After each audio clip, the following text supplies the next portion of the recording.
Alors bonjour à tous et merci donc d'être là. Alors j'aimerais d'abord vous montrer un ouvrage, hein, certains l'ont déjà vu. Donc il s'agit du livre de ces deux personnes qui sont présentes ici, Madame Ji-Yoon Park et donc Madame Se-Lin. Donc l'une vient de Corée du Nord, hein, c'est l'histoire justement de son récit et donc transcrit par Céline qui elle vient de Corée du Sud. Hein. Donc je vous demanderai une grande politesse justement et un grand respect, puisque vous allez voir, c'est vraiment une histoire assez incroyable et qui peut nous en apprendre beaucoup justement sur notre société actuelle, sur ce qui s'est passé, sur les régimes totalitaires et donc vous allez voir un témoignage vraiment intéressant. Donc on vous a mis une carte de Corée du Nord et de Corée du Sud et je vais laisser donc les deux conférencières vous parler de ça. Alors parmi vous, il y en a qui ont lu un extrait de l'ouvrage. On va en parler également avec les auteurs et j'espère aussi que vous aurez de nombreuses questions. Donc je vous laisse la parole. Je préfère... Vous pouvez le laisser là, normalement, ça devrait... Comme ça, je préfère me lever pour parler. Ah, ok, alors très bien. Alors je prends ça, d'accord. Tout d'abord, un grand merci à l'école alsacienne, à vous tous. Merci d'être là et de nous écouter. Ji-Yeon et moi sommes très très émus et contentes de pouvoir vous parler et de partager nos histoires. Je voudrais rapidement remercier également Madame Florence Lacombe et Monsieur Romain Borelli qui nous ont organisé cette conférence sans faille. Et également Madame Françoise Roncet qui nous a fait connaître l'école. Alors la présentation va durer à peu près 1 heure et je tenterai de répondre à vos questions par la suite. Deux Coréennes est un livre qui retrace la vie d'une réfugiée nord-coréenne et la vie d'une sud-coréenne. Je suis Céline, la sud-coréenne, et Park Ji-Yeon est la nord-coréenne.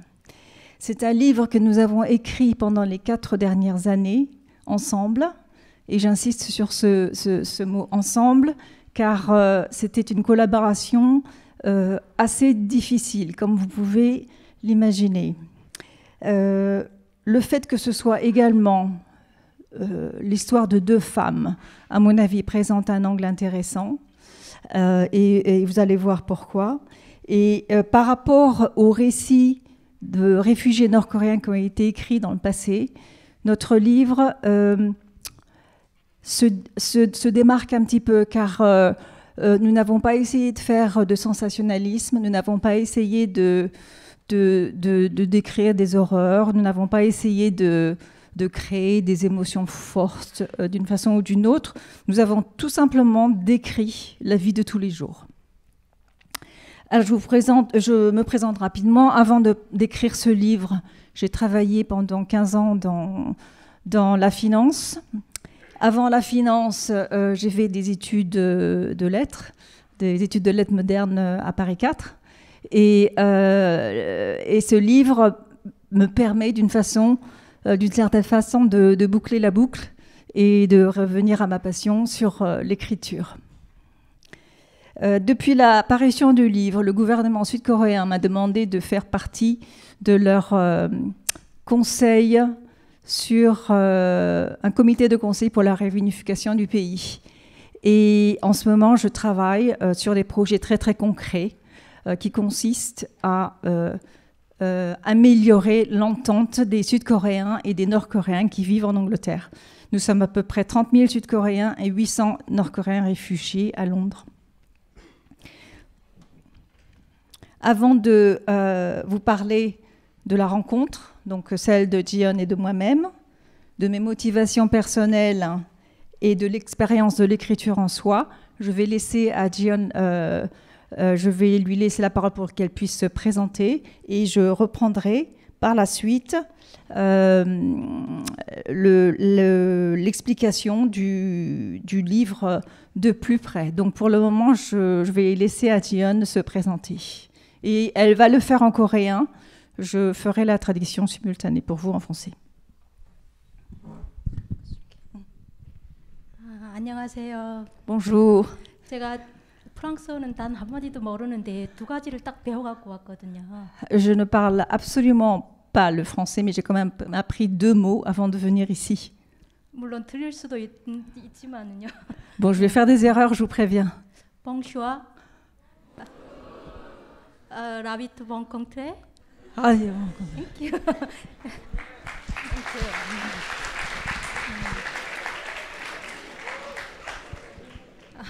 감사합니다. 제가 항상 이런 학생들 앞에 설 때게 되면 제가 중학교 시절에 교사였던 시절이 계속 생각이 나는데요. 오늘도 학생들 앞에 서니 그 시간이 또 생각이 나네요. J'étais prof de lycée quand j'étais en Corée du Nord et être comme ça devant vous, ça me rappelle l'époque où j'étais moi-même enseignante. 그래서 오늘 이 자리에서 저는 전체주의 시스템하고 자유민주주의 시스템에 대해서 오늘 학생들 앞에서 이야기하려고 해요. J'aimerais bien vous parler aujourd'hui du système totalitaire et le comparer au système démocratique.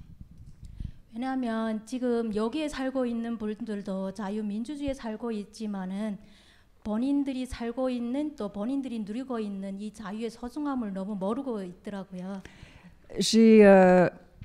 Je me suis rendu compte qu'en fait, beaucoup de jeunes de vos âges ne se rendent pas forcément compte du système dans lequel ils vivent. Et vous tous, vous ne vous rendez pas compte de ce que représente un système démocratique. Et je voudrais essayer de les comparer pour que vous puissiez avoir une idée du système dans lequel vous vivez.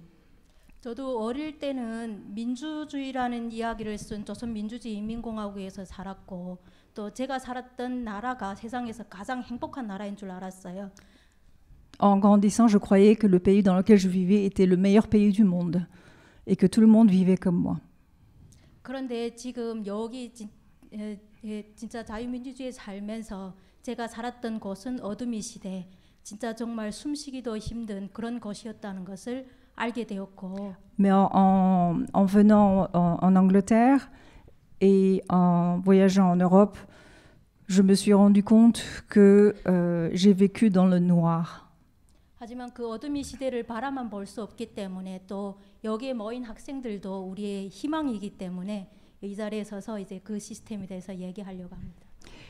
Mais je ne peux pas juste regarder le noir de loin. Grâce à des gens comme vous, je vous considère ma lumière et je voudrais vous parler de mon expérience. 오늘이 바로 나치 홀로코스트 기념일이고요. 또 Aujourd'hui, c'est la journée de commémoration du nazisme, l'Holocauste. 아이슈비츠가 해방된 지 75주년이 되는 해이잖아요. Et c'est le 15e anniversaire de la libération de Auschwitz.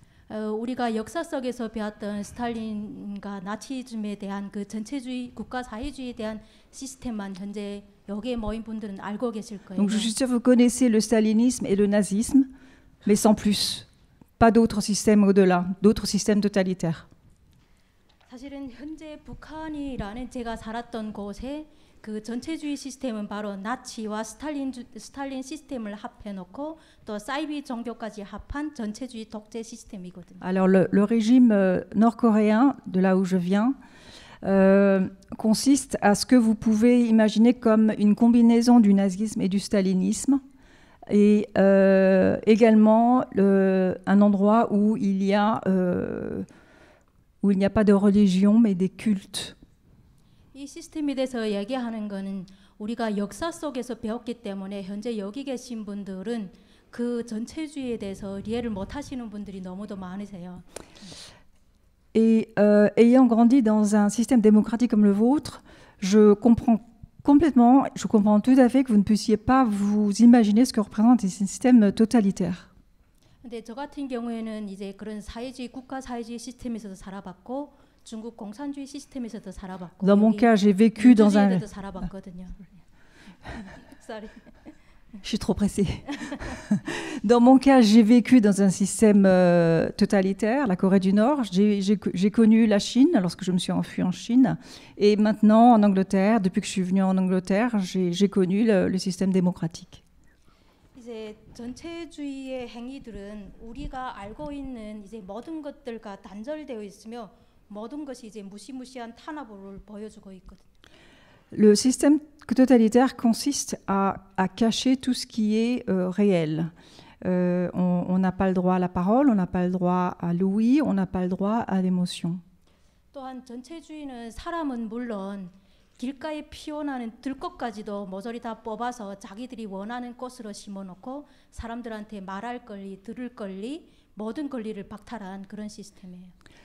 Donc, en fait, pour vous donner une idée de ce que représente le totalitarisme en Corée du Nord, imaginez-vous que même les fleurs que l'on plante donc au bord de la rue, ou même les fleurs n'ont pas le droit de pousser comme elles veulent.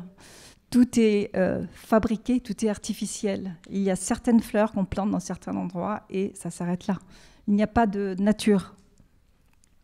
또한 전체주의는 전대미문의 전체적 진리를 주장하는 이데올로기 결합체이며 이 이데올로기를 토대로 정당화된 독재에 기반을 두고 무제한의 강제를 행사하며 정통적 교리에서 벗어나는 어떤 일탈도 허용하지 않으며 또한 전체주의는 시스템이 아닌 선전선동 운동인 것이에요.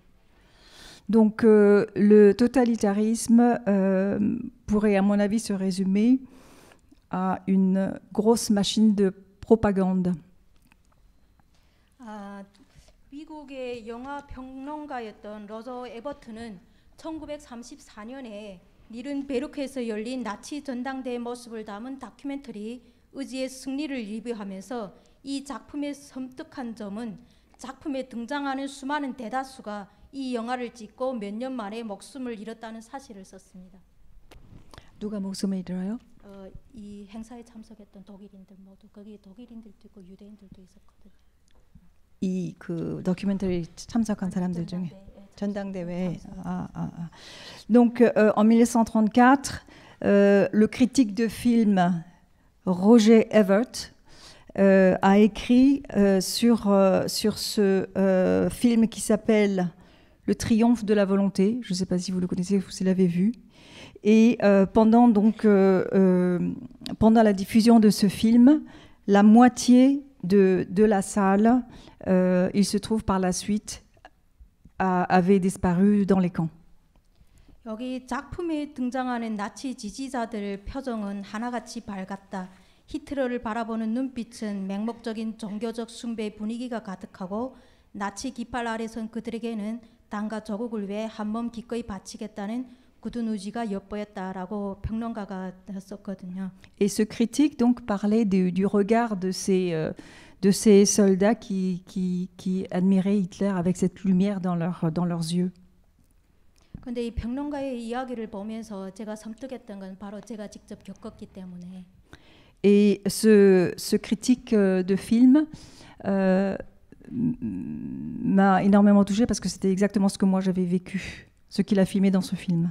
그리고 그것이 저한테서 끝난 것이 아니라 현재도 이어지고 있다는 것, 북한에서도. Et c'est exactement ce qui se passe en ce moment en Corée du Nord. C'est pas juste en 1934, ça se passe encore aujourd'hui en Corée du Nord. 이제 여기 로저 에베트가 리뷰하는데 여기서 그들은 다른 이들이 목숨도 무수히 빼앗았고 엄청나게 많은 사람들에게 심각한 정신적, 육체적 트라우마를 남겼다고 했는데 저한테도 아직도 그런 트라우마가 남아 있거든요. Je suis l'exemple vivant de quelqu'un qui a encore des traumatismes d'abus physiques, mental et social. 제가 여기서 이 이야기를 하는 것은 전체주의에서 독재자들은 단순한 독재 정권이 아니라 이제 우리가 하나 알아야 될 것이 있다면 바로 무고한 죄 없는 사람들을 강제로 추방하거나 목숨을 앗아가는 잔인한 역할을 하는 것이기 때문에. Donc ce système socialiste totalitaire ne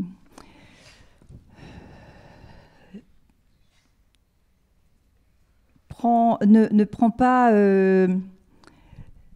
la vie d'un être humain ne considère pas la vie d'un être humain de quelque chose de précieux.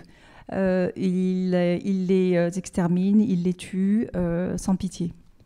사실은 저도 마찬가지지만 여기 자유국가에 사는 사람들은 아마도 단 한 번도 인권을 위한 투쟁이냐 혹은 인권 침해를 당하냐에 대해서 생각하지 않는다는 것이 아마 현 시대의 가장 큰 문제인 것 같아요. Je m'inclus dans ce que je vais dire, mais je me rends compte que vivre dans une société comme la nôtre aujourd'hui, société démocratique, nous permet pas de se rendre compte de ce qui se passe de l'autre côté, dans un régime totalitaire. 물론 저도 고문, 감옥에 투옥이 되었던 경험이 있지만은 현재는 J'ai subi la torture, j'ai fait de la prison. Or aujourd'hui, 현재는 지금 그런 거로부터 구속받지 않기 때문에 아마 저 자체도 더더욱 생각을 안 하는 것 같아요. mais aujourd'hui, comme c'est pas que je n'y pense plus, mais j'ai fait la part des choses et je le garde quelque part en moi caché. Donc même moi, au jour le jour, j'oublie. 하지만 우리가 이런 것에 대해서 생각하지 않는다면 Mais nous devons nous forcer à y réfléchir. 오늘은 다른 사람이지만 언젠가는 여기에 있는 누군가가 될 수도 있다는 거겠죠. Parce qu'aujourd'hui, je vis dans une société démocratique, mais je ne sais pas ce que l'avenir me réserve. La vie peut très bien tourner et je peux me retrouver encore dans une situation vulnérable aux victimes.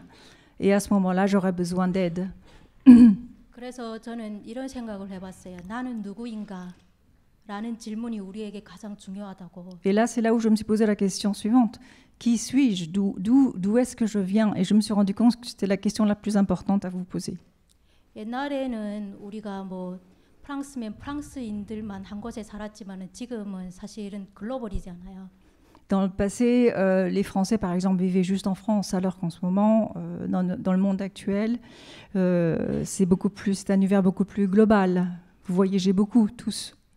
그래서 본인들이 아니지만 본인들의 부모님이나 또 할아버지, 할머니 세대들 생각해 보면 그때 그 부모님들이 당했던 인권 침해가 있었을 것이고. Donc votre génération, vous êtes là grâce à la génération des parents. Les parents sont là grâce à la génération des grands-parents. Mais forcément, dans la lignée, il y a eu des abus de droits de l'homme. 또 그 부모님들이 침묵을 하지 않으셨기 때문에 오늘 여러분들이 여기 자유국가에 살게 되고요. Et parce que les parents, les grands-parents ne se sont pas tus, vous êtes là aujourd'hui à pouvoir profiter du système démocratique. 그래서 저는 그냥 마지막으로 한마디 하고 싶어요. 자유를 두려워하지 말라고요.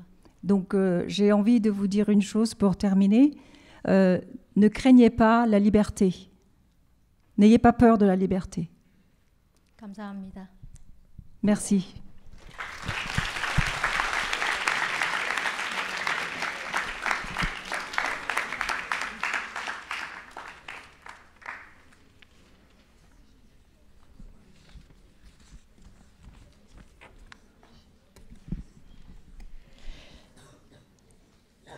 Donc, je suis toujours un peu émue quand Jeanne parle parce que elle me touche toujours autant. Et à chaque fois qu'on fait des présentations, elle présente un thème nouveau. Et là, aujourd'hui, c'était un thème nouveau pour moi, celui de la démocratie par rapport au totalitarisme. Je reviens un peu, je recentre un petit peu sur le livre.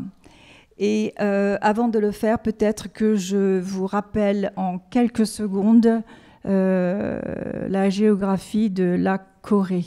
Alors, est-ce que je peux vous demander qui a été en Corée? Ah oui, quand même. Je suis impressionnée, parce que c'est un pays qui est quand même très très loin. Alors, la Corée, comme vous pouvez le voir ici, a une frontière commune avec la Chine. Et ça, c'est un élément important pour la suite de la présentation, car Jeon va, quand elle va s'enfuir de la Corée du Nord, va passer par le côté nord-est de la Corée du Nord, la frontière commune entre la Russie et la Chine, et c'est comme ça qu'elle va s'échapper. Pour vous donner un bref aperçu de l'histoire de la Corée, la Corée était un pays, était un seul pays en fait, qui a été colonisé par le Japon de 1910 à 1945, 35 ans de colonisation japonaise. Après, il y a eu la Première Guerre mondiale. À l'issue de la Première Guerre mondiale, la Corée s'est retrouvée très vulnérable. C'était un pays qui ne savait pas se gouverner, qui n'avait pas de gouvernement. Et il y a eu quelques années de vide où il n'y avait pas de gouvernement. Et là, les puissances autour de la Corée, on a toujours été entouré par des grandes puissances qui ont essayé de nous envahir. Alors, entre le Japon, la Chine, ils ont toujours essayé d'annexer la Corée, ils n'ont jamais réussi. Et ça remonte à des milliers d'années. Mais donc après après la fin, donc à l'issue de la Première Guerre mondiale, la Chine a commencé à avoir des idées sur l'annexion de la Corée. La Russie a commencé également à vouloir annexer la Corée. Les États-Unis ont également voulu avoir leur part. Donc il y a eu une espèce de guerre de pouvoir, en quelque sorte. Et ils se sont dit, bon, bah, si c'est comme ça, on va se diviser le pays. Vous avez qu'à prendre le nord et nous, on s'occupe du sud. Quand on dit nous, c'est les Américains. Donc la Chine et la Russie se sont, entre guillemets, servis. Ils ont eu le nord et les États-Unis, soi-disant, ont voulu protéger la Corée du Sud, donc le côté sud. En 1950, il y a eu la guerre de Corée, 1950-1953, une guerre qui a duré 3 ans, car les communistes nous ont envahis. Et là, le pays a pratiquement disparu. Sauf une ville dans le sud qui s'appelle Busan, donc cette ville que vous voyez là. À part cette ville, toute la péninsule a été envahie par les communistes et tout le monde a cru que c'était la fin de la Corée. Et c'est là où MacArthur est intervenu. Ils ont fait des va-et-vient et ils ont finalement décidé d'arrêter ce conflit en divisant le pays en 2, à leur insu. Et c'est la frontière que vous voyez aujourd'hui, que tout le monde appelle le 38e parallèle, ce qu'ils appellent la DMZ. Et c'est comme ça que le pays s'est retrouvé séparé. Donc, quand on y pense, c'est un peu absurde qu'un pays avec une langue commune, une histoire commune, une nourriture commune, culture commune, se retrouve du jour au lendemain séparés. Et depuis 1953, nous avons grandi, Jiyeon et moi, chacune de notre côté. Quand on allait à l'école, on nous disait, bon ben voilà, vos pires ennemis, ce sont les Nord-Coréens, et elle, la même chose de son côté, vos pires ennemis, ce sont les Sud-Coréens et les Américains. Donc on a vécu avec l'idée que nous étions nos propres ennemis et les pires. Et essayer de changer de perspective après 50 ans, ça a été quelque chose de très très difficile pour nous. Donc c'est pour ça que je vous disais au départ que la collaboration, le fait d'écrire ensemble, c'était une tâche incroyablement difficile, parce que nous avions toutes les deux beaucoup de préjugés vis-à-vis l'une de l'autre. Alors en 2014, je rencontre Jiyeon, complètement par hasard. Une amie qui est interprète professionnelle m'appelle et me dit, voilà, il faut que tu me dépannes, je suis malade, je ne peux pas aller à mon boulot demain. Et ce boulot en question, c'était le tournage d'un film, un documentaire sur la vie de Jiyeon, qui avait été organisé par Amnesty International. Donc, je n'avais même pas eu 24 heures j'avais pas vraiment eu le temps de me préparer à ça. J'accepte un petit peu par hasard pour rendre service à cette amie. Et je me retrouve donc devant cette Nord-Coréenne que je n'avais jamais rencontrée de ma vie et qui commence donc devant la caméra à me raconter sa vie. Et là, pendant donc 8 heures, donc j'étais chez elle, la caméra filmée, et moi je traduisais, et je n'étais qu'une traductrice, donc je n'avais pas le droit d'émettre des opinions ou quoi que ce soit. Mais au fur et à mesure qu'elle me raconte sa vie et les horreurs qu'elle avait endurées, je commence à me sentir très très mal à l'aise et je commence à avoir des frayeurs, je commence à paniquer à l'intérieur de moi en me disant mais qu'est-ce que je vais faire de toutes ces informations ? C'était beaucoup trop pour moi à gérer. Je termine quand même mon travail. Je suis assez professionnelle dans l'ensemble, donc je fais mon boulot, je termine, je dis au revoir à tout le monde. Et sur le chemin du retour, c'est là où j'ai vraiment commencé à paniquer en me disant, mais qu'est-ce que je viens de faire? Qu'est-ce que je viens de faire? Je viens de parler à une Nord-Coréenne pendant 8 heures. Il va sans dire que le soir même, je n'ai pas dormi. Le lendemain matin, j'appelle l'ambassade de Corée du Sud à Londres et je leur dis, écoutez, voilà, il faut que je vous dise, j'ai parlé à l'ennemi pendant 8 heures hier. Je veux que ce soit dans vos annales. Je ne veux pas que ça m'attire d'ennui plus tard. Je ne suis pas une espionne. Je ne fais pas ça pour vouloir du mal au pays. Il se trouve que j'ai remplacé cet ami qui devait être interprète.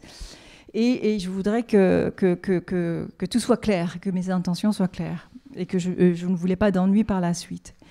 Et après cet épisode, cet incident, je me dis que je ne veux plus jamais la revoir, que je ne veux plus du tout avoir quoi que ce soit avec... je ne veux plus entendre parler d'elle. Je veux retourner à ma petite vie et continuer mon train-train. Donc c'est comme ça qu'on se rencontre. Et par la suite, donc moi qui m'étais juré de ne plus jamais la revoir, forcément, il y a eu quelque chose qui s'est passé dans ma tête, il y a eu un éveil. Je commence à aller dans des conférences de droits de l'homme à Londres. Et je la rencontre par hasard, une fois, 2 fois, 3 fois. On se dit bonjour de loin, on se fait des signes, on est poli, on se sourit, mais ça va vraiment pas plus loin que ça. On se tient à distance. Et au bout de 3 ans, donc de cette façon de se voir, au bout de 3 ans, elle vient me voir un jour et elle me dit « Est-ce que tu voudrais pas écrire l'histoire de ma vie ?» Et là, c'était, comment dirais-je, je ne pouvais humainement pas dire non à cette proposition. Et c'était l'humain, c'était pas la Sud-Coréenne qui a dit oui, c'était l'humain en moi qui ne pouvait pas dire non. Alors sur le coup, je savais que je ne pouvais pas dire non, mais j'ai pas dit oui tout de suite non plus. Je lui ai juste dit, donne-moi un peu de temps, je voudrais y réfléchir. C'est très très sérieux, c'est important, et je voudrais y réfléchir. Je suis rentrée chez moi. L'année où elle a fait ma demande, c'était en 2017. Et je ne sais pas si vous vous souvenez, mais en 2017, c'est aussi l'année où Kim Jong-un a commencé à lancer des tirs de missiles un peu partout, pratiquement tous les jours. Je me souviens, on allumait la radio et on nous disait, voilà, il y a eu une autre missile qui a été lancé à la mer du Japon, mer de Corée, etc. Et j'ai eu très très peur qu'il y ait une autre guerre de Corée qui finisse par une 3e guerre mondiale. Et j'ai vécu très très mal cette période. Et d'un côté, j'avais peur. D'un autre côté, je ne savais pas quoi faire. Vraiment pas quoi faire pour aider, ni pour contribuer à quoi que ce soit. Je me sentais vraiment inutile. Et c'est là où je me suis dit que finalement, si j'acceptais cette demande de Jeon, que c'était peut-être ma façon à moi de faire la paix avec cette femme, à mon niveau. Donc au moins que 2 personnes fassent la paix et que 2 personnes fassent la réunification. C'est beaucoup plus que de rien faire du tout. Et c'est la raison pour laquelle j'accepte d'écrire ce livre. Et c'est la raison pour laquelle nous en sommes là aujourd'hui. Parce que j'ai réussi à différencier la théorie du vécu au jour le jour. Et à ce moment-là, quand j'ai dit oui, c'était juste une femme qui parlait à une autre femme, au-delà des frontières et au-delà de nos différences.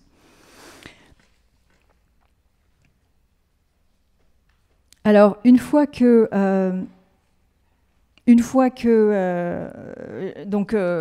j'avais accepté d'écrire ce livre, après se posait la question de savoir mais comment on va l'écrire ce livre, dans quelle langue d'abord? On va l'écrire en coréen, en anglais, en français, comment ça va se passer? Et devant la page blanche, je me suis retrouvée moi-même devant la page blanche, comment je vais commencer?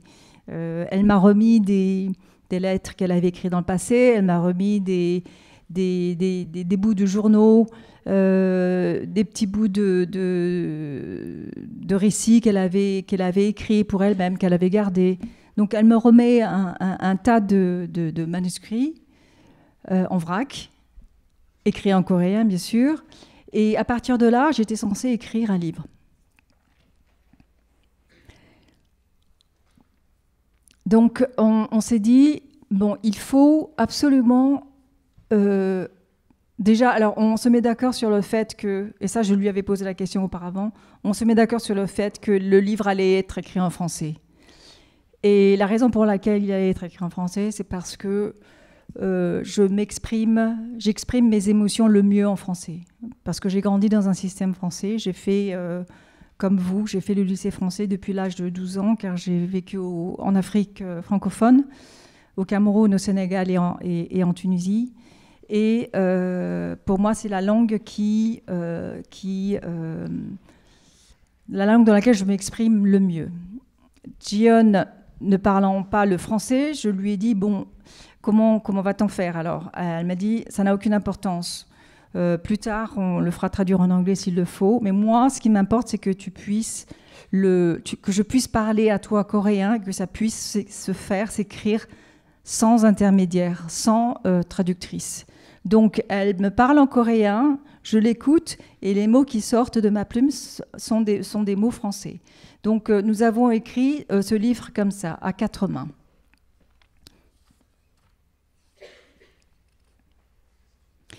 Pour décider de la forme, on ne savait pas si ça allait être un récit autobiographique, si ça allait être une fiction, si ça allait être un roman. Bon, on a beaucoup débattu là-dessus, puis finalement, nous avons décidé de l'écrire avec la première personne, le jeu. Et là, je fais référence au pacte autobiographique de Philippe Lejeune, qui dit qu'il y a une identité auteur, narrateur, personnage qui doit se faire dès le départ. Et cette identité a été très très forte en nous. Sans cette identité, on n'aurait pas pu l'écrire. Car pour ceux qui l'ont lu, ou celles qui l'ont lu, le jeu, parfois, c'est le jeu, la sud-coréenne, parfois, c'est le jeu, la nord-coréenne. Et je passe d'un jeu à l'autre sans transition. Et c'est parce qu'on avait réussi à créer cette identité soudée que nous avons pu, du début à la fin, utiliser le pronom « je ».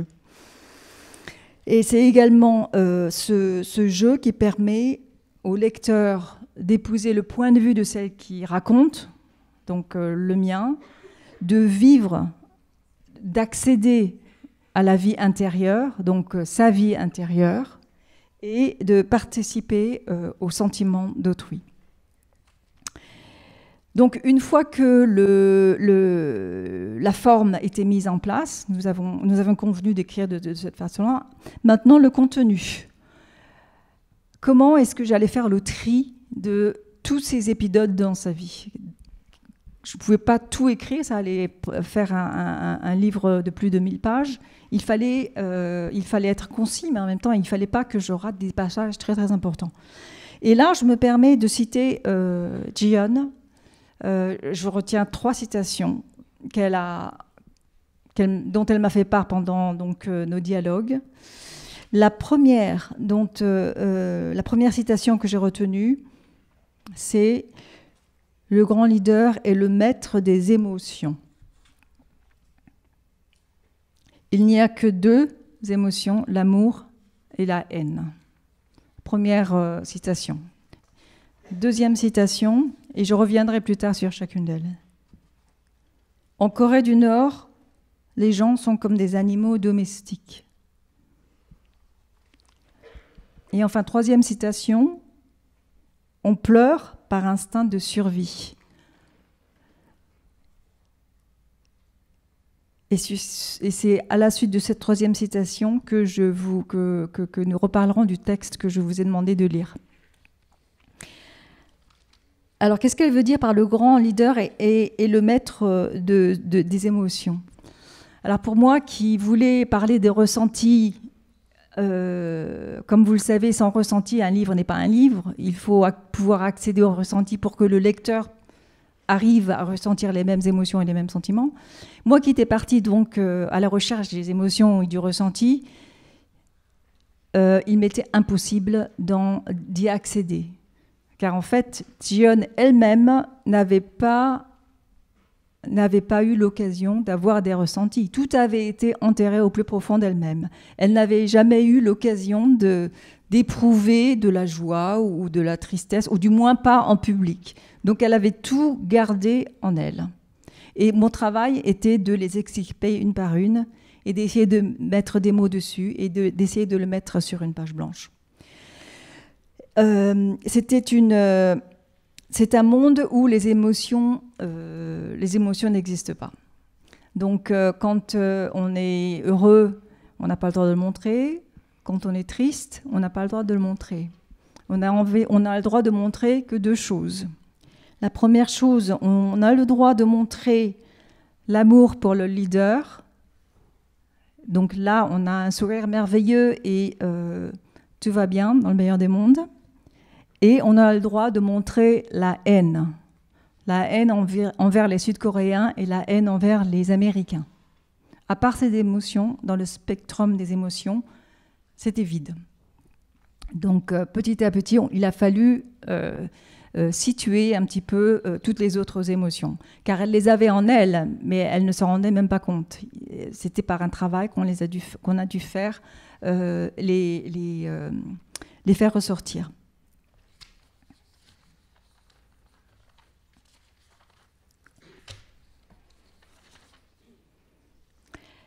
La deuxième citation, en Corée du Nord, les gens sont comme des animaux domestiques. Et je lui ai demandé, quand elle m'a dit ça, je lui ai demandé qu'est-ce qu'elle voulait dire par là. Elle m'a tout simplement dit que les Coréens du Nord, les Nord-Coréens, ne cherchaient pas grand-chose dans la vie. Ils voulaient juste être nourris. Pas plus. Nous autres, elle nous comparait donc, nous autres, nous sommes des animaux sauvages, et elle, c'était un animal domestique. Nous autres, nous avons la liberté d'aller explorer, d'aller dans la nature, découvrir. Or, les gens en Corée du Nord n'avaient pas cette liberté et ils n'espéraient juste comme les animaux domestiques, qu'on leur donne à manger, et qu'ils étaient contents de cette vie. C'était pas plus que ça. Ils n'espéraient pas plus que ça de la vie. J'en reviens enfin à cette troisième citation qui pour moi est une des plus puissantes du livre. C'est le fait qu'elle me dise que là-bas on pleurait par instinct de survie. Et là j'ai passé beaucoup de temps à essayer de comprendre ce que ça voulait dire. Et c'est là où je vous ai fait lire le passage, à la page 157 du chapitre 9, ce chapitre où Kim Il-sung est mort, Ji-yeon à l'époque est prof, et elle doit emmener toute sa classe. Donc à l'époque, elle avait des... 그때 몇 살이었어요, 애들이? Kim Il-sung 죽었을 때. 다 가니까. 전국에 다 가니까. Okay. Donc, elle a en fait emmené tous les élèves de son lycée à cette cérémonie où donc des milliers et des milliers de gens ont été réunis et ils ont annoncé la mort de Kim Il-sung. Et comme si on leur avait demandé comme si c'était des espèces de machines, au bout d'un moment, on leur a dit « Allez, c'est bon, pleurez ». Et là, tout le monde s'est mis à pleurer, de façon complètement machinale.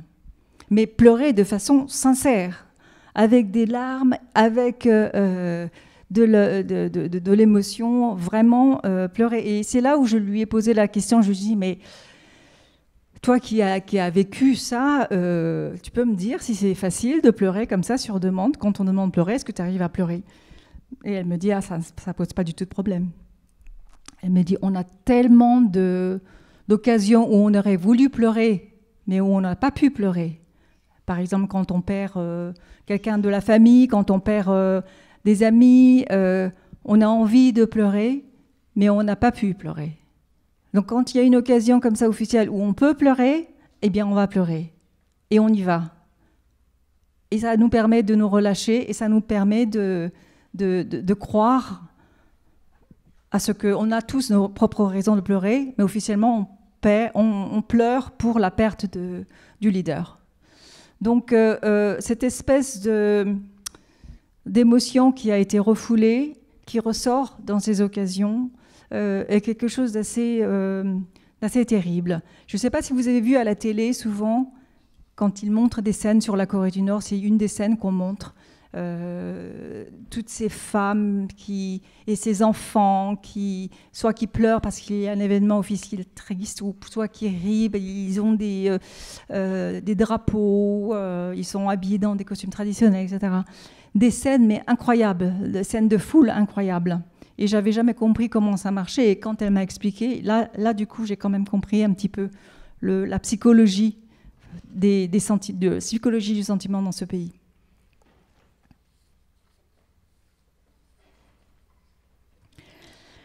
En conclusion, une amie m'a dit « Ton livre me rappelle Le Petit Prince ». A priori, je ne voyais pas du tout le rapport entre Le Petit Prince et mon livre. Donc, je rentre à la maison perplexe et je relis Le Petit Prince. Et en fait, j'ai compris qu'elle parlait du processus d'apprivoisement entre le renard et le Petit Prince. Ji-hyun, le Petit Prince, débarque de la planète Corée du Nord et se retrouve sur la planète Terre. Elle ne connaît personne. Elle n'a pas d'amis. Pour elle, Céline le renard n'est qu'un être humain, et là je cite, « semblable à 100 000 autres êtres humains ». Elle ne comprend pas comment les émotions se forment. Céline le renard lui demande de l'apprivoiser. Et là je cite, « chaque jour de s'asseoir un peu plus près. Pendant 2 ans, des liens se créent, des liens qui les rendront indispensables l'une à l'autre, des liens qui les rendront uniques l'une envers l'autre. Et c'est effectivement, au bout de 2 ans de se faire la cour, que nous finissons par écrire ce livre. Nous avons écrit une histoire sur la Corée, mais ça pourrait être une histoire sur n'importe quel pays. Nous vivons dans un monde dominé par les différences, et c'est mon premier pas vers l'autre. Moi qui rêvais de réunification, de ce grand rêve théorique, je terminais avec un petit pas vers l'autre, finalement. Et c'était un pas beaucoup plus important que de faire une réunification en théorie. J'espère que c'est un livre, pour ceux qui l'ont lu et qui le liront, qui feront naître un peu d'espoir en chacun de nous aujourd'hui. Je termine sur une citation de Simone de Beauvoir. « Toute douleur déchire, mais ce qui la rend intolérable, c'est que celui qui l'a subie se sent séparé du monde. Partagée, elle cesse au moins d'être un exil. Ce n'est pas par délectation morose, par exhibitionnisme, par provocation, que souvent les écrivains relatent des expériences affreuses ou désolantes. Par le truchement des mots, ils les universalisent, ils permettent aux lecteurs de connaître, au fond de leur malheur individuel, les consolations de la fraternité. C'est à mon avis une des tâches essentielles de la littérature et ce qui la rend irremplaçable. Surmonter cette solitude qui nous est commune à tous et qui cependant nous rend étrangers les uns aux autres. Je vous remercie.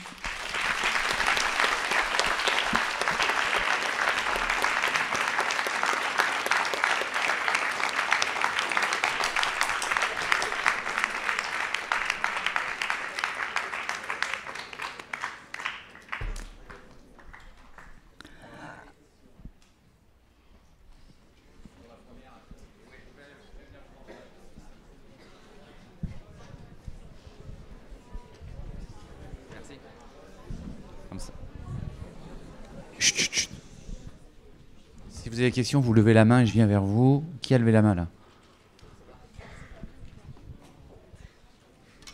Tiens, lève-toi, c'est mieux. Bonjour tout le monde. Bonjour. Bonjour. J'avais une petite question, c'est au jour d'aujourd'hui, que représente Kim Jong-un, le fameux tyran de la Corée du Nord, si je puis dire. Que représente pour qui? Pour vous deux, vos deux opinions séparées. 김정은이라는 사람에 대해서 김정이라는 사람이 지연님한테는 누구네요? 어떻게 그 사람에 대한 생각이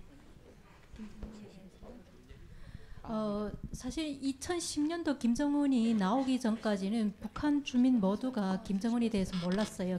김정일이 아들이라는 것 자체도. En fait, Kim Jong-un nous a été inconnu même à nous avant 2010. Personne ne connaissait son existence. Nous ne savions même pas que c'était le fils de Kim Jong-il. 왜냐하면 제가 얘기했잖아요. 북한의 전체주의 시스템에 대해서 북한에서는 김씨 일가에 대해서 북한 주민들이 알 권리가 없거든요. Je vous ai parlé du totalitarisme plus tôt. Personne n'a le droit de savoir ce qui se passe dans la famille Kim en Corée du Nord. C'est sacré. Personne n'en parle. On n'a pas le droit. 현재 저한테 김정은은 김일성이나 김정일이가 마찬가지로 북한 주민들을 옹유하고 북한 주민들을 이제 고문하고 억압하는 가해자, 독재자인 거예요. Pour moi, Kim Jong-un, c'est la continuation de Kim Il-sung et de Kim Jong-il. C'est un dictateur et il continue la politique de son père et de son grand-père. Ok. Tiens, Voilà. Bonjour. Comment est-ce que vous avez fait pour vous échapper de la Corée du Nord? Ah. Alors ça c'est écrit dans le livre, mais donc je vais pas tout vous raconter, mais elle va quand même vous en parler un petit peu. 어떻게 나왔냐고 그 한국 북한 어떻게 빼나왔니? 아니 그러니까 제가 책 읽으려고. 아마 여기서 얘기하려면 몇 시간을 얘기해야 될 것 같은데요. Donc je pourrais en parler pendant des heures et des heures, donc je vous en parler très rapidement. 그냥 간단하게 얘기할게요. 먼저 나왔던 것이 1998년도인데요. 그때 당시 북한에는 고난의 행군으로 300만 명이 굶어 죽었거든요. Donc c'était en 1998, c'était les années 90 où il y a eu la famine en Corée du Nord, cette fameuse famine qui a tué plus de 3 millions de gens. 그래서 살기 위해서 그때 처음 떠났고. Donc je suis partie pour survivre. Il n'y avait plus rien à manger en Corée du Nord. 그래서 도착한 곳이 이제 중국이었는데 중국도 이제 북한 사람들을 이제 받아들이지 않기 때문에 중국에서 다시 강제 북송되어서 북한의 감옥에 있었고. Donc je suis partie en Chine. Or j'avais un statut illégal en Chine, donc ils m'ont renvoyé en Corée du Nord et c'est là où j'ai fait de la prison. 그리고 이제 감옥에 있다가 다시 또 나와서 그리고 중국에서 또 몇 년 또 돌아다니다가 이제 영국에 2008년에 온 거예요. 네. Je me suis échappée de la prison, j'ai passé encore quelques années en Chine et j'ai enfin réussi à venir en Angleterre en 2008. 죽을 고비를 많이 겪었고요. 그 죽음하고 바꾼 것이 바로 제가 오늘 누리는 이 자유예요.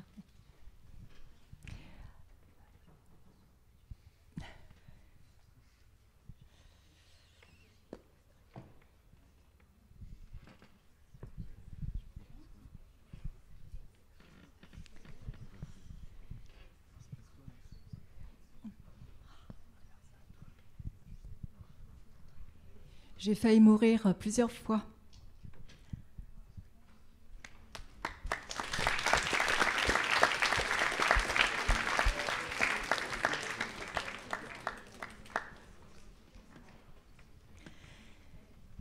Mais c'est le prix que j'ai dû payer pour goûter à la liberté aujourd'hui. Et c'est ce dont je vous parlais au début de la conférence.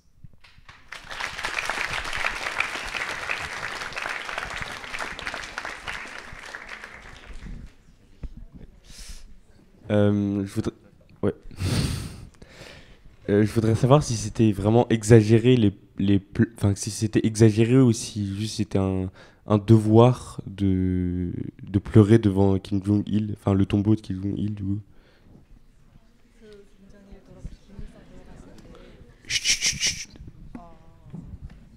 Qui est-ce qui a une question? Jacques aussi? 당연하죠. C'était un devoir absolu. On n'avait pas le droit de désobéir. Comment? Sinon on allait en prison. Ah, sinon on allait en prison. 사실은 그때 울지 않으면 비판을 받았고 또 울지 않으면 그 정치적인 문제로 해가지고 많은 사람들이 그때 이제 감옥도 가곤 했어요. Donc en fait, il y a tout un processus. Si vous ne pleurez pas, vous vous faites remarquer par le prof. Le prof vous convoque à une session autocritique. Et là, l'élève est obligé d'avouer pourquoi il a commis un crime. Le crime étant ne pas avoir pleuré, donc le jour où Kim Il-sung est mort. À partir de là, il y a des punitions qui sont gradées. Et quand ces punitions sont sévères, effectivement, ça aboutit à la prison. 지금 평양에 이제 김일성이하고 김정일이 미라가 그대로 있는데요. À Pyongyang, aujourd'hui, on a préservé les corps de Kim Il-sung et de Kim Jong-il, comme on a préservé les momies en Égypte. 여기를 이제 방문하는 것도 시스템이 너무 복잡해요. 5가지 시스템을 걸쳐야만 그 안에 들어가서 이제 방문하고 인사하고 나올 수 있는데요. 그렇게 아직까지도 매년 7월 8일 그리고 12월 10일 되게 되면 12월 10일은 김정일이 죽은 날이거든요. 사람들이 아직도 여전히 동상 찾아가서 울고 이렇게. Donc en fait, tous les ans, les gens vont commémorer la mort de ces leaders. Ils vont dans les musées et ils pleurent tous les ans. Donc c'est pas du tout quelque chose qui se limitait juste au jour où le leader est mort. Bonjour. Bonjour. J'ai une question. Quand vous êtes arrivé en Chine, comment vous avez trouvé le financement pour vous loger, pour trouver un travail, sachant que c'était pas la même langue, etc. 중국에 왔을 때 돈을 어떻게 벌어서 집이랑 사고 또 사는 것보단 어떻게 집을 얻었고 또 말도 못 하는데 어떻게 거기서 생활했냐? 참 긴 이야기인데요. 사실은 북한의 모든 사람들이 중국으로 건너왔을 때 북한의 여성들 그리고 여자아이들은 중국에 오게 된 모두 다 인신매매, 성매매 팔려가요. C'est une longue histoire. Mais tout ce que je peux vous dire, c'est que on n'arrive pas en Chine comme ça en touriste. En fait, la plupart de nous, femmes, arrivons en Chine en tant qu'esclaves sexuelles. Donc, elles sont vendues dans des familles chinoises. Et ces familles chinoises, soi-disant, s'occupent de nous. Donc, ils nous logent, ils nous nourrissent. Enfin, voilà. Vous pouvez imaginer la suite. 그래가지고 중국인들이 그렇게 인신매매돼서 그 사람들을 이제 사오게 되면 여자아이들이 밖에 못 나가게 해요. 왜냐하면 돈 주고 사왔기 때문에 언어도 못 배우게 하고 돈도 못 벌게 하죠. Et ces familles chinoises donc ne laissent pas leurs esclaves nord-coréennes, ne les laissent pas sortir de la maison parce qu'ils ne veulent pas qu'elles apprennent le chinois, ils ne veulent pas qu'elles soient exposées au monde extérieur. Ils les gardent vraiment pour eux dans un cercle très très fermé. 근데 이제 저 같은 경우에는 한자를 북한에서도 많이 배웠고 또 그렇게 갇혀 있는 것을 원하지 않았기 때문에 이제 조그만 장사부터 콩나물부터 키우면서 자체로 돈을 벌었지만은 단 한 번도 저희 수중에는 이제 돈이 안 들어와요. 중국 사람들이 저희한테 돈을 일전 주지 않기 때문에. Donc en fait, pratiquement impossible d'être indépendante financièrement. Moi personnellement, j'ai appris en secret le chinois tous les jours. J'ai étudié pour apprendre le chinois, donc je comprenais un petit peu tout ce qui se passait, mais j'avais pas le droit de le parler. Et j'ai commencé à voir un petit peu ce que je pouvais faire comme business pour gagner de l'argent éventuellement, pour me préparer à un avenir plus tard. Mais sur le coup, je n'avais pas le droit d'y penser ni d'en parler, clairement. 지금 현재 올해도 미국이 발표했지만 국제적으로 인신매매를 올해 한 해 끝낸다고 하지만 사실은 실제로 북한 여성들 아이들 인신매매는 현재까지 알려진 것이 없기 때문에 저희가 또 이 문제에 대해서 많이 지금 이야기를 하고 있고요. 네. C'est un aspect qui est très très peu connu dans le monde entier. Toutes ces questions d'esclavage, c'est pas juste les femmes, c'est aussi les enfants qui sont vendus dans les pays, qui sont vendus en Chine et qui n'ont pas de statut une fois qu'ils arrivent en Chine, car ils n'ont pas de statut de réfugiés politiques comme ils devraient l'avoir, parce que la Chine a quand même signé un accord ils auraient dû les accepter en tant que réfugiés politiques. Or, ils ne le font pas, donc ils les renvoient. Et tous ces gens donc, qui sont vendus en Chine n'ont pas de statut, ils n'ont pas de passeport, ils n'ont pas de nom. Les enfants ne peuvent pas aller à l'école. C'est comme s'ils n'existaient pas. Et c'est une des raisons pour lesquelles j'en parle aujourd'hui. À part la crise, enfin la famine en Corée du Nord, est-ce que les habitants essayent de s'enfuir ou ils trouvent leur pays très bien et restent? Aujourd'hui ou à l'époque? Aujourd'hui plutôt. Aujourd'hui. Enfin, en général même. Aujourd'hui.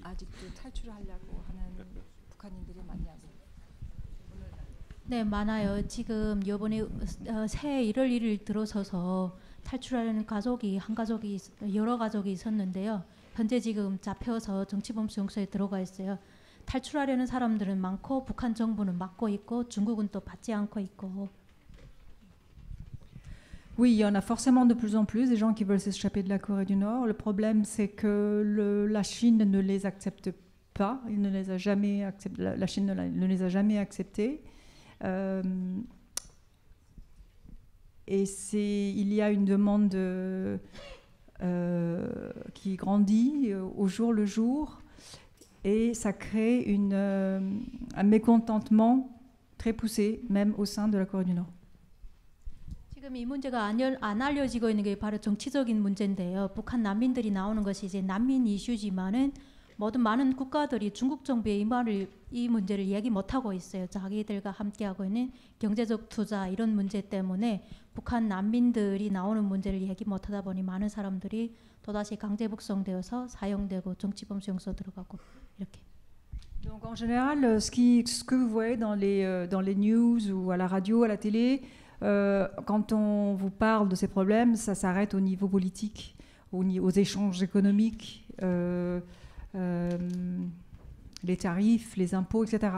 Or, on ne parle pas vraiment de ce qui se passe au niveau des citoyens. Et c'est pour ça que j'en parle.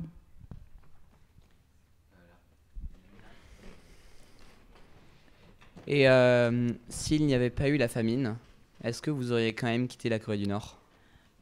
Je pas le nez.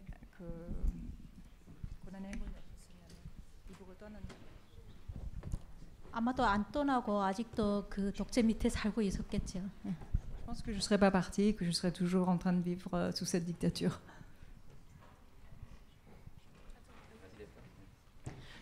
Avez-vous gardé contact avec des gens vivant encore en Corée du Nord? Et si oui, comment les entretenez-vous?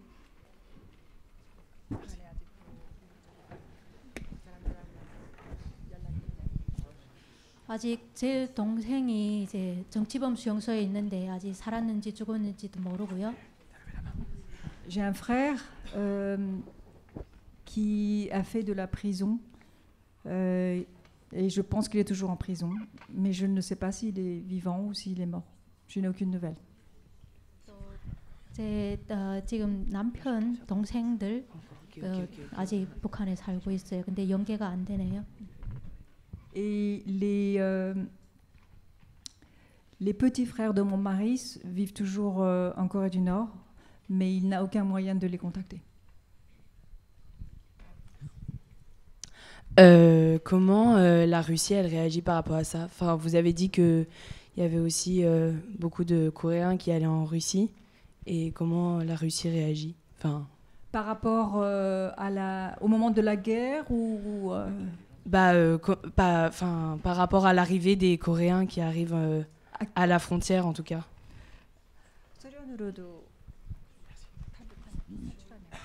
소련이라도 탈출해요. Il y avait là-bas déjà. Oui, donc il s'échappe également vers la Russie, effectivement. Mais par rapport à ceux qui s'échappent vers la Chine, très peu. Très peu vont vers la Russie. Parce qu'en fait, la Chine est beaucoup plus proche. Il suffit de traverser un fleuve. 강이 어디 있어? 저기 맨 위에. 왜? 도망가. 아, 이거 안 돼요. 안 돼요.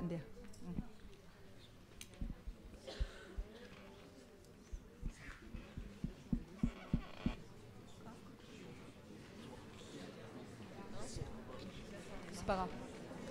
Ça n'a aucune importance. 근데 저 위에는 안 떠. 뜬다. 가서 보여줄래요? Alors, elle va vous montrer le fleuve qu'elle-même a traversé en fait pour s'échapper.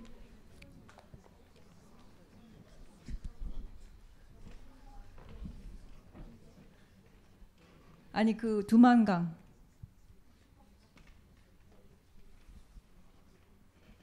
그거 저기 수영해가지고.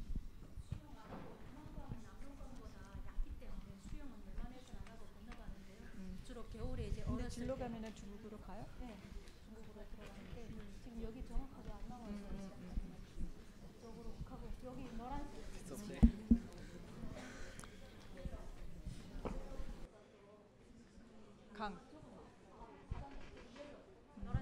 Donc tout ce qui est en jaune, donc le fleuve, ce sont les fleuves qu'elle traverse pour aller en Chine. C'est comme vous le savez, il y a une ouais, c'est beaucoup plus avec la Chine qu'elles ont une frontière commune qu'avec la Russie. La Russie, elles ont un tout petit bout finalement.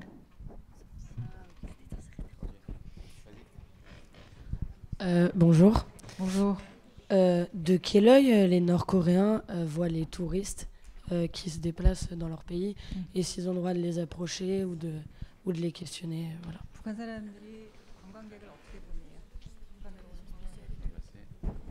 북한에서 밖으로 나오는 건 해외에서 북한으로 들어가는 거.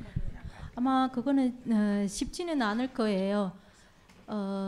오늘 이 자리에 참석한 사람들 예를 들면 북한으로 가려고 하면 못 갈 수도 있지 않을까요? 저를 만났기 때문에 대단히 이제 거기에 대한 검사가 En fait, les Nord-Coréens sont très méfiants par nature, comme c'est un système qui leur a appris à se méfier même au sein d'une famille. Ils n'avaient pas confiance parce que c'est un système où tout le monde se dénonce. Donc même le frère, la sœur peut dénoncer parce que elle a commis un crime parce qu'elle n'a pas pleuré le jour où il fallait pleurer, etc. Et comme c'est un système qui est basé sur le concept de la méfiance, ils sont très méfiants a fortiori des touristes et ils ne les regardent pas d'un bon œil, effectivement.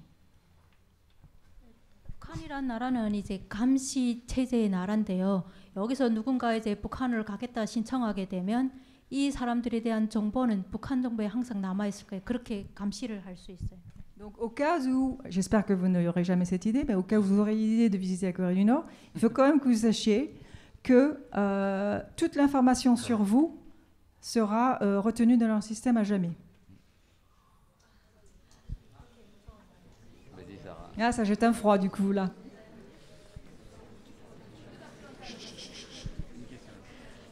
Bonjour. Bonjour. Et je voulais savoir si l'unification des deux équipes, donc pour les Jeux les Jeux Olympiques a eu un gros impact sur la population coréenne en général.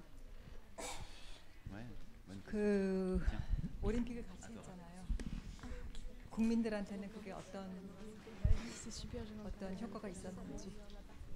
사실은 효과가 없은 것 같은데요. En fait, je pense qu'il n'y avait pas eu d'effet du tout. Que c'était juste c'était un geste politique. Par contre, moi, je peux vous parler d'un événement qui a eu un vrai impact au niveau des citoyens. Peut-être que vous le savez, samedi dernier, c'était le Nouvel An lunaire. Et les Chinois, les Coréens célèbrent ce Nouvel An lunaire. Et nous avons organisé donc à Londres une fête avec 140 personnes où il y a eu 70 Nord-Coréens, 70 Sud-Coréens. Et là, je peux vous dire qu'il y a eu un impact. Les gens qui étaient sur place, qui ont chanté ensemble, qui ont dansé ensemble, on se tenait tous par la main, que ce soit du Nord ou du Sud, tous par la main, et on chantait et on dansait ensemble. Là, oui, il y a eu un impact. Mais ce qu'on voit à la télé et ce dont on nous parle dans le média, ça... En fait, je pense qu'il n'y a pas beaucoup d'impact. Bonjour. Bonjour. J'avais une question. Est-ce que la Corée du Nord, elle est au courant que vous êtes échappé? Et si oui, est-ce que vous êtes recherché ou il y a une procédure ou je sais pas?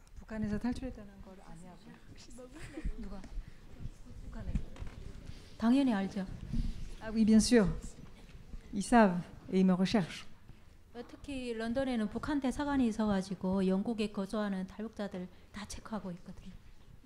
À Londres, il y a une ambassade de Corée du Nord et ils ont des fichiers sur tous les Nord-Coréens qui vivent en Angleterre. Bonjour. Bonjour. Qu'est-ce qu'on vous dit sur la lignée des Kim en tant que nord-coréenne? Qu'est-ce qu'on vous dit sur la lignée des Kim? Est-ce que en tant que propagande, on vous voit 그 김 패밀리에 대해서 뭐라고 그러냐고 어떻게 배우냐고요? 김일성에 대해서 하나 얘기해 줄까요? 혹시 타이타닉에 대해서 다 아시죠?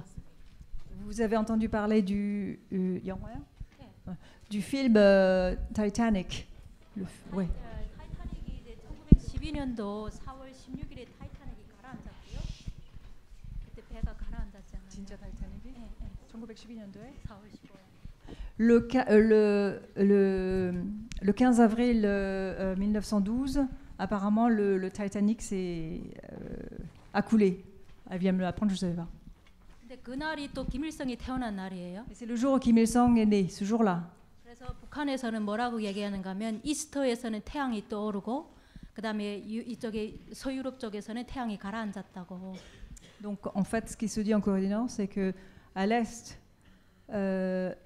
ce jour-là, le soleil s'est levé, et à l'ouest, le soleil a coulé.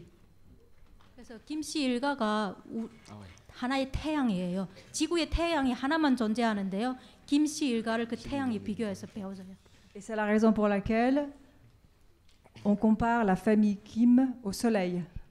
On les appelle tous soleil quelque chose. On les associe au soleil. Toute la famille Kim. Bonjour, moi j'ai une question, c'est sur, donc vous avez dit qu'il y avait des enfants qui pouvaient aller en prison, mais les enfants qui avaient une éducation, est-ce que, du coup pas en histoire, mais est-ce que du coup dans les autres matières, ils avaient la même éducation qu'on peut avoir en Europe ou dans les pays, ou sinon, ou est-ce qu'ils avaient une éducation bien différente, on leur apprenait certains métiers ou ce genre de choses? 뭘 가르치냐고 애들한테 학교에서 이런 역사 이런 걸 가르쳐. 뭐 여기서 수학, 물리, 화학 다 가르쳐요. 생물.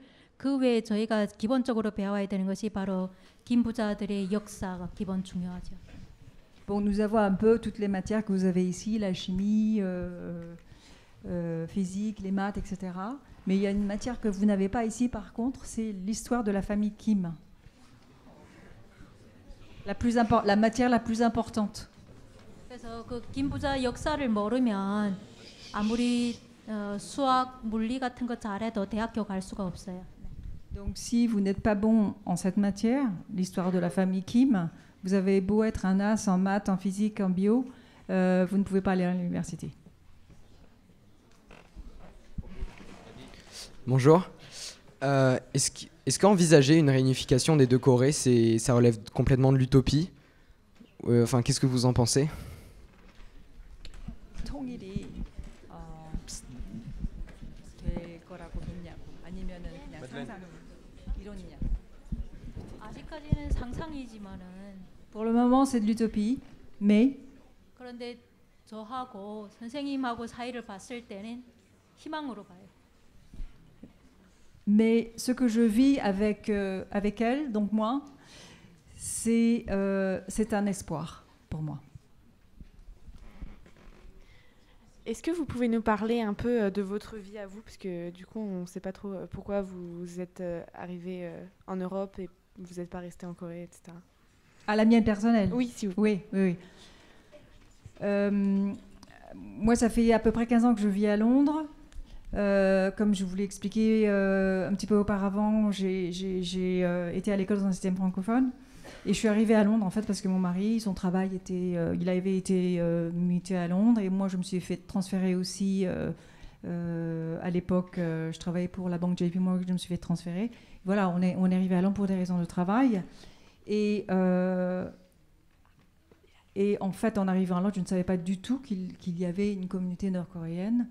Et c'est pour ça que j'ai eu cette espèce de crise de peur, de frayeur quand je l'ai rencontré pour la première fois, parce que j'avais vécu toute ma vie avec l'idée que je n'avais pas le droit d'adresser la parole à des Nord-Coréens, que si j'adressais la parole, c'était un crime de guerre et que j'allais aller en prison.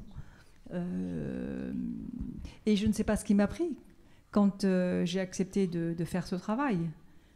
Quelque part, ma tête me disait non, ne le fais pas, mais c'est un autre moi, un autre côté humain qui a tendu la main finalement. Bonjour.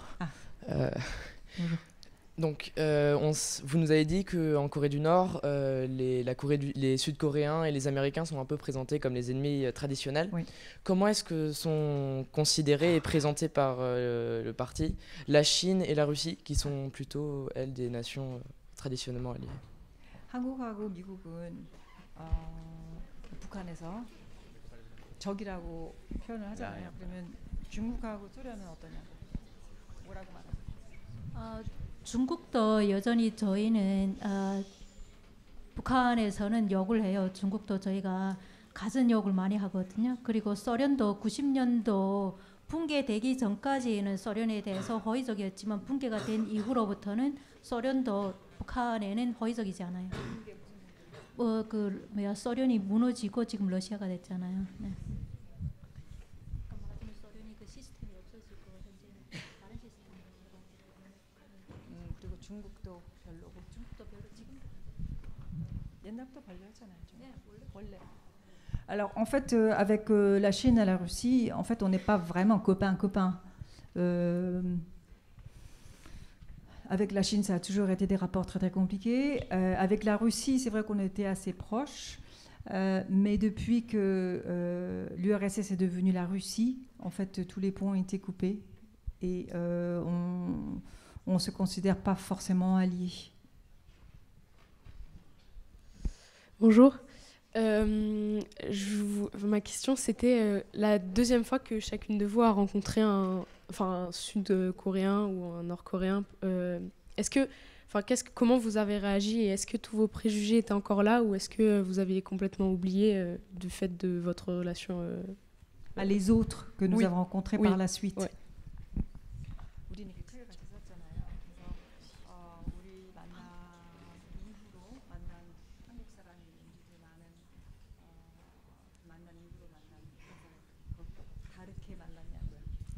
다르게 많이 만났죠. 많이 만났고 또 이틀 전에 이제 뭐 중국도 설이지만 한국도 음력설이거든요. 그날 저희 한국 분들하고 탈북민 분들 모여서 영국에서 모여서 즐겁게 음력설을 보냈어요. En fait, c'est différent effectivement. Et en l'occurrence, la fête qu'on a eue, donc la fête du Nouvel An qu'on a eue il y a 2 jours, c'est la première fois où je voyais autant de Sud-Coréens. et autant de Nord-Coréens réunis ensemble. Et c'était très, très émouvant de voir ça. J'avais jamais fait ça avant. Mais je les vois d'un regard différent, mais ça dépend vraiment du contexte. Bonjour. Bonjour. J'avais 2 questions qui se rapprochent un petit peu. Je voulais savoir, vous, madame, quand vous avez décidé de faire un livre, parce que elle a d'abord fait un film biographique, du coup, vous aviez dit. Un documentaire biographique. C'était quoi l'importance de faire un livre? Qu'est-ce que ça allait transmettre de plus? Est-ce que c'est un besoin d'extérioriser des émotions, justement, qui n'avaient pas été extériorisées auparavant? Et ma deuxième question, c'est, vous dites que vous êtes recherché, qu'ils savent que vous êtes parti du pays. Est-ce que vous avez peur des représailles quand ce livre a été publié? Voilà, merci. 영화를 하나 찍었잖아요, 일단 S에서. 그런데 영화를 찍었는데도 왜 책을 꼭 써야 했냐고. 왜 책을 써야 한다고 왜 뭐가 필요해서 책을 쓰게 됐냐고. 그 첫 번째, 두 번째는 무섭냐고. 예를 들어서 북한 사람들이 찾고 있을 텐데 무섭냐고. 첫 번째는 이제 다큐멘터리는 15분이다 보니까 북한 안에서의 시스템보다는 이제 저희가 중국에서 강제 북송되고 북한 감옥에서의 그것만 이제 다큐멘터리를 만들었잖아요. Le documentaire est un film qui dure à peine 15 minutes et il se concentrait sur la description de la prison en Chine et en Corée du Nord. Donc c'était vraiment une partie minime de ma vie. Donc c'est pour ça que je voulais en dire plus. 그런데 이제 책을 쓰게 된 이유가 이제 해외에 있는 사람들은 북한에 대해서 볼 때, 북한 주민들에 대해서 볼 때 그냥 미디어에서 알려진 부분만 보다 보니까 실제 북한 주민들이 데일리 라이프를 모르기 때문에 그걸 그대로 공유하고 싶었어요. Et ayant vécu en Angleterre, j'ai très bien compris ce que la télé montre, ce que la radio montre sur la Corée du Nord, et c'est pas du tout ce qui se passe en Corée du Nord au jour le jour. C'est pas du tout la vie des gens comme vous et moi au jour le jour. Et je voulais montrer ce que c'était que de vivre en Corée du Nord. Je savais que la plupart des Occidentaux ignoraient complètement la réalité, la vérité de ce qui se passe en Corée du Nord. D'où le besoin d'écrire ce livre. 그래서 책을 통해서라도 사람들이 직접 북한의 안에 있는 북한 주민들이 삶에 대해서 알게 하도록 또 알려주고 싶어서 책을 쓴 거예요. J'avais envie de faire connaître. J'avais envie de faire connaître le pays au reste du monde. 두 번째 질문. 저한테 이제 더 이상 두려운 것이 있을까요? 저는 목숨도 내놓았고 또 하나의 거대한 감옥에서도 2번이나 탈출을 했거든요. 그래서 지금 현재 저한테는 더 이상 두려움이 없어요. Je me suis échappée de prison 2 fois. J'ai échappé à la mort plus de 10 fois et je ne crains plus grand-chose. Donc, quand vous me demandez si j'ai peur, d'un côté, oui, bien sûr, j'aurais peur de ma vie, mais en réalité, non. Je n'ai plus peur.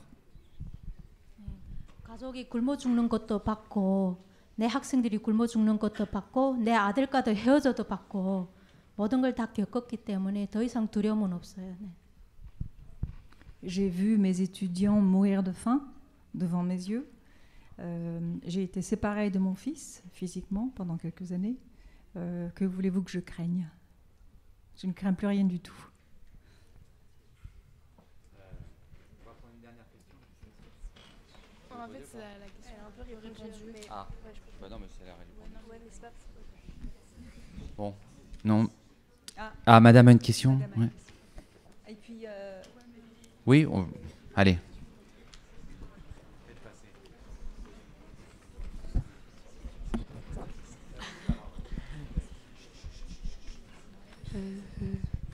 Bonjour. Bonjour. Je voulais savoir, quand on a passé une grande partie de sa vie à camoufler et à ne pas être en contact avec ses émotions, comment ça se passe et qu'est-ce qui se passe quand on est soudainement confronté à elle? Merci. Quand on est confronté aux émotions.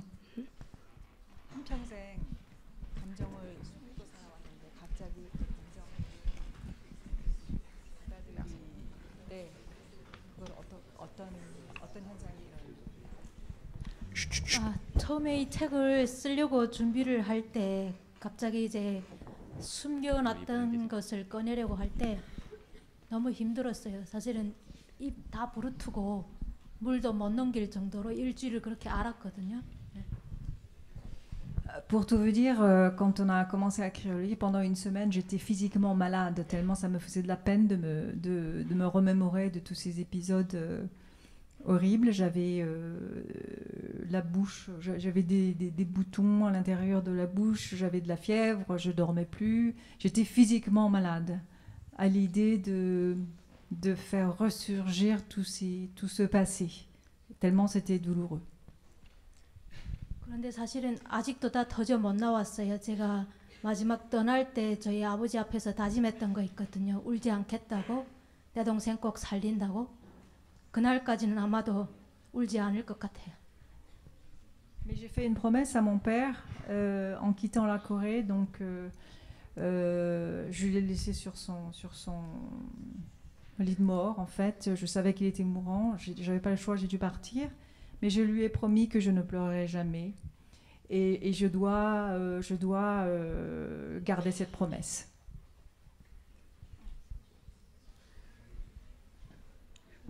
Moi, je voulais juste revenir sur les arguments. Vous avez dit développer une haine, que les Coréens du Nord développaient une haine sur les Coréens du Sud et vice-versa. Et quels sont les arguments qu'on met dans la tête des Coréens du Sud pour avoir cette haine des Coréens du Nord et vice-versa. 그 남한은 적이라고 가르쳤고 또 우리한테는 북한이 적이라고 가르쳤는데 그 어떤 식으로 그 왜 적이라고 가르치냐고요? 사실은 이제 북한에서 1950년도 6.25 전쟁이 한국이 미국을 등에 업고 일으킨 전쟁으로 배웠고 우리한테 가르치고 있거든요. Donc en fait, à l'école, on nous a appris que la guerre de Corée avait été provoquée par les Sud-Coréens avec l'aide des Américains, par exemple. 그래서 나라가 두 동강이 난 것이 바로 한국하고 미국 때문이라고. Et que la raison pour laquelle la Corée est divisée en deux serait à cause de la Corée du Nord et des États-Unis. C'est comme ça qu'on nous l'enseigne. 그래서 저희한테 이제 적대. Et donc, du coup, la Corée du Sud et les États-Unis sont les ennemis mortels. Et du coup, moi, de mon côté, on nous dit que quand j'étais petite, je dessinais des posters anticommunistes. Je me souviens encore, je dessinais des à bas les communistes, on soumettait nos dessins à des concours, et on nous faisait une espèce de brainwashing, oui, en nous disant à bas les communistes. En l'occurrence, la guerre de Corée, il se trouve que c'est la Corée du Nord qui a envahi la Corée du Sud, mais elle ne le savait pas, elle, par exemple, jusqu'à ce qu'elle quitte le pays, elle ne le savait pas. Elle l'a appris en arrivant en Angleterre.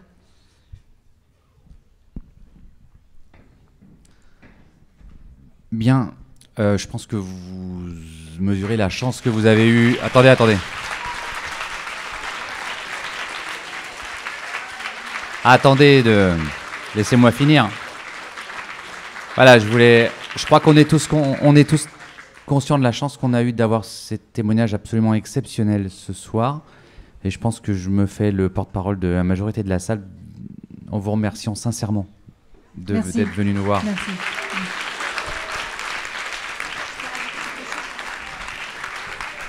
On va commander le livre, si vous voulez, à la librairie des Petits Champs. Et donc, si vous êtes intéressé pour lire l'histoire, vraiment, continuez, poursuivez l'histoire.